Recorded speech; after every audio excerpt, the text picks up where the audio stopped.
बहुत बड़ी बात है और ये पूरी दुनिया के लिए सीखने की बात है कि अगर कभी भी मामलात फंसते हैं या कभी भी कोई इस तरीके से सिचुएशन आती है कि आपने किसी से कोई बात मनवानी है, तो कहीं ना कहीं आपके पल्ले में कुछ ना कुछ हो, कहीं ना कहीं आपकी इतनी वर्थ हो। अस्सलाम वालेकुम, नमस्ते, सत श्री अकाल। उम्मीद करता हूँ ठीक होंगे, खुश होंगे। दोस्तों जहाँ रहें खुश रहें, माँ बाप का ख्याल करें, क्योंकि माँ बाप हैं तो सभी कुछ है। दोस्तों आज की हमारी वीडियो है लेटेस्ट, तो स्टार्ट करते हैं वीडियो को। दोस्तों वीडियो का टाइटल टोटली हिंदी में है, लास्ट में लिखा हुआ है इंडिया WTO केस। स्टार्ट करते हैं वीडियो को।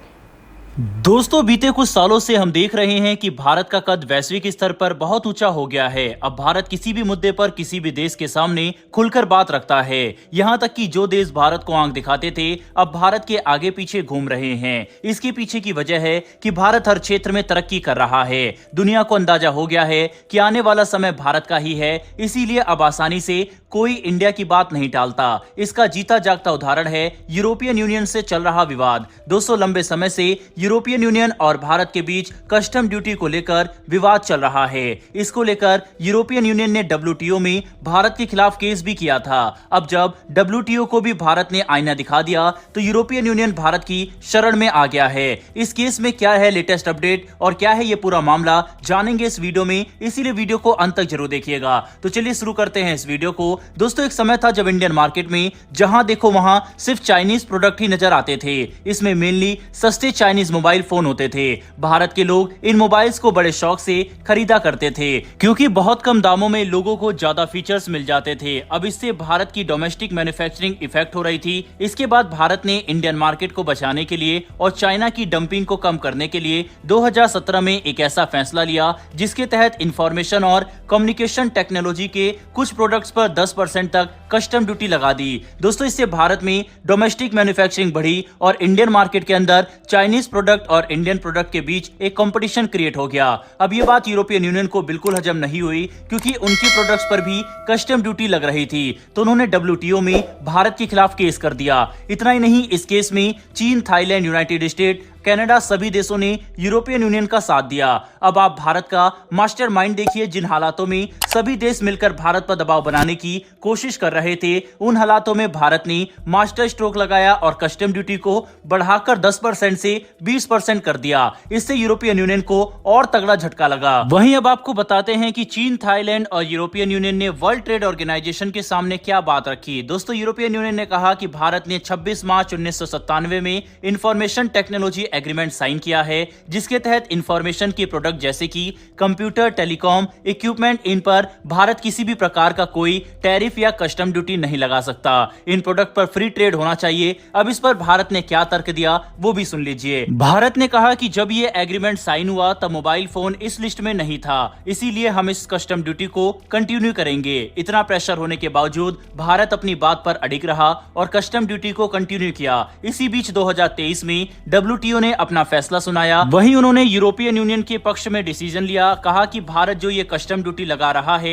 ये गलत है। अब आपको लग रहा होगा कि भारत को तो इससे झटका लगा होगा, लेकिन नहीं दोस्तों, भारत ने यहाँ भी खेल कर दिया और WTO को भी सबक सिखा दिया। दरअसल वर्ल्ड ट्रेड ऑर्गेनाइजेशन में मिनिस्ट्रियल कॉन्फ्रेंस होती है, यानी हर 2 सालों में सभी मिनिस्टर्स आपस में मिलते हैं, मुद्दों पर बातचीत करते हैं और डिसीजन लेते हैं। अब इसके बाद एग्जीक्यूटिव काउंसिल होती है जो कि मिनिस्टर्स के डिसीजन को इम्प्लीमेंट करने का काम करती है। दोस्तों इसी में एक बॉडी होती है डिस्प्यूट सेटलमेंट बॉडी, जो कि 2 देशों में आपस में चल रहे विवाद को सॉल्व करती है। इस डिस्प्यूट सेटलमेंट बॉडी के भी 2 स्ट्रक्चर हैं, एक एपिलेट बॉडी और एक डिस्प्यूट सेटलमेंट पैनल। सबसे पहले कोई भी केस डिस्प्यूट सेटलमेंट पैनल्स में आता है। अगर किसी देश को लगता है कि फैसला उनके खिलाफ हुआ है या फिर वह इस फैसले से सहमत नहीं है तो वह दूसरी बॉडी एपिलेट बॉडी में अप्लाई कर सकते हैं। यूरोपियन यूनियन में चल रहे डिस्प्यूट में भारत ने यही किया और एपिलेट बॉडी में अप्लाई कर दिया। अब जाहिर सी बात है कि जब तक ये केस सॉल्व नहीं हो जाता तब तक भारत आराम से यूरोपियन यूनियन पर कस्टम ड्यूटी लगा सकता है।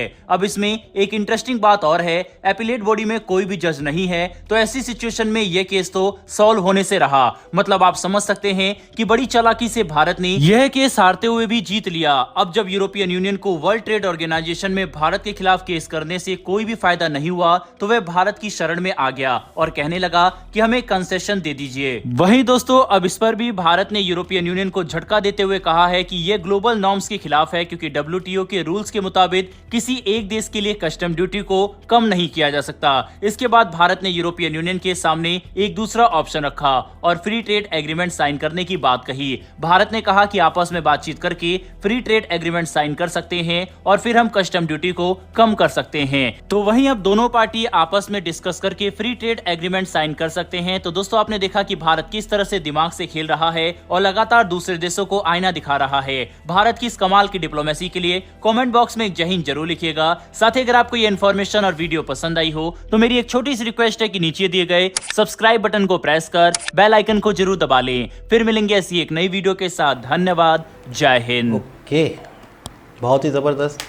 और सिर्फ इतना कहूँगा कि ये चीज़ें कब मुमकिन हैं जब आपके पल्ले कुछ हो। ये चीज़ें कब मुमकिन है जब आप कुछ बनाते हो। ये चीज़ें कब मुमकिन है जब आपकी इनोवेशन हो इस दुनिया में। ये चीज़ें कब मुमकिन है जब आप इस दुनिया पे कोई असर रखते हो।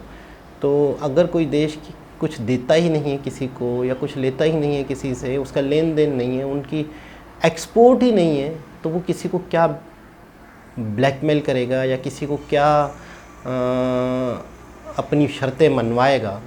तो बहुत बड़ी बात है और ये पूरी दुनिया के लिए सीखने की बात है कि अगर कभी भी मामलात फंसते हैं या कभी भी कुछ तरीके से सिचुएशन आती है कि आपने किसी से कोई बात मनवानी है, तो कहीं ना कहीं आपके पल्ले में कुछ ना कुछ हो, कहीं ना कहीं आपकी इतनी वर्थ हो, तब जाके आप इस दुनिया को बात कर सकते हैं, इस दुनिया की आंखों में आंखें डाल के बात कर सकते हैं और अपनी शर्तें मनवा सकते हैं। अगर आज भारत जो है वो दुनिया को कुछ एक्सपोर्ट नहीं कर रहा होता या इस तरीके से लेन देन नहीं होता, तो जाहिर सी बात है कि आज वो चीज़ नहीं हो पाती जो आज हो पा रही है। दूसरी चीज़ ये है कि फ्री ट्रेड का तो काफ़ी टाइम से सुना था, लेकिन अभी तक ये फ्री ट्रेड हुई नहीं है, या इस पर काफ़ी हद तक बात हुई थी, या तो फिर यूरोपियन यूनियन जो है उस पर डिले कर रहा होगा और उस पर आ नहीं रहा होगा, उनका ज़्यादा नुकसान होगा, शायद ये होगा। तो इस वजह से शायद वो फ्री ट्रेड की तरफ आ नहीं रहे, अब आएंगे। मुझे ऐसा लगता है कि फ्री ट्रेड इंसानियत के लिए ज़रूरी है। अगर कोई देश अपने फ़ायदे के लिए टैक्स वाला इनकम एक्सपोर्ट इंपोर्ट करता है जिससे देशों का फ़ायदा होता है, फिर वो देश इंफ्रास्ट्रक्चर के काम करते हैं या खा जाते हैं वो पैसे, वो एक अलग बात है। लेकिन अगर फ्री ट्रेड होती है तो मुझे ऐसा लगता है उसमें अपर लेवल पे देशों का टैक्स इतना नहीं बनता जितना आवाम को एक दूसरे से चीज़ें बेचने से फ़ायदा होता है। और इंडिया अगर ये कहता है कि फ्री ट्रेड होनी चाहिए, तो मैं समझता हूँ कि इसका मतलब इंडिया टोटली आवाम और इंसानियत का सोचता है। इंडियन गवर्नमेंट जो है, इंडिया की जो पॉलिसी बनाने वाले हैं, वो जनता का, और अगर कोई चीज़ आप बनाते हैं और दूसरे देश भेजते हैं, उससे आपको पैसे मिलते हैं, उसमें आपको टैक्स नहीं लगता, हुकूमत टैक्स नहीं लेती और उस कंट्री वाले भी टैक्स नहीं लेते, तो मैं कहूँगा कि चीज़ें सस्ती और ज़्यादा से ज़्यादा प्रोडक्शन होगी, ज़्यादा से ज़्यादा लोगों का फ़ायदा होगा। तो इससे ज़्यादा खूबसूरत बात मुझे तो कोई नज़र नहीं आ रही। हर देश को ऐसा करना चाहिए, इंसानियत की ग्रो हो। इंसानियत देखें ना, पूरी दुनिया में हर देश ही कहीं ना कहीं अपने अपने हिसाब से टेंशन में, हर देश में आवाम टेंशन में।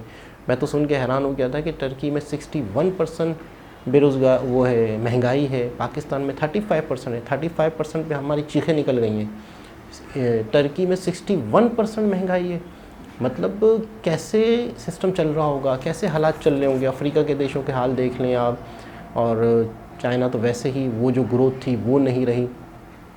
हर देश जहाँ पे जो था उसके वो हालात नहीं रहे। इंडिया एक वाहिद देश है जो अपनी पॉलिसीज़ की वजह से पूरी दुनिया का अच्छा सोचता है, पूरी दुनिया की बका के लिए सोचता है, पूरी दुनिया की इन्वायरमेंट के लिए सोचता है, हर इंसान की ग्रोथ का सोचता है। तो इस वजह से आज इंडिया पे इतना करम है, आज इंडिया इतनी तेज़ी से ग्रो कर रहा है। लॉन्ग टर्म 50-50 साल के प्रोजेक्ट की बात होती है। अश्विनी जी की कई वीडियोस में हमने देखा कि कोई भी प्रोजेक्ट हम बनाते हैं वो हमारी पार्टी को लेके नहीं होता, हमारी जो सरकार बनी हुई है उसको लेके नहीं होता कि हमने अच्छा खूबसूरत शशके वाला प्रोजेक्ट देके आवाम से वोट लें। हम वो प्रोजेक्ट बना रहे हैं जिसके अंदर इतनी एबिलिटी है, जो उसके अंदर इतनी खुसूसियत है कि वो 50 साल तक वो ट्रेनें चलने वाली हैं, वो 50 साल आगे भी वो उस माहौल के हिसाब से बनाई हमने, जब पता नहीं बीजेपी की गवर्नमेंट हो भी या ना हो, कुछ पता नहीं है।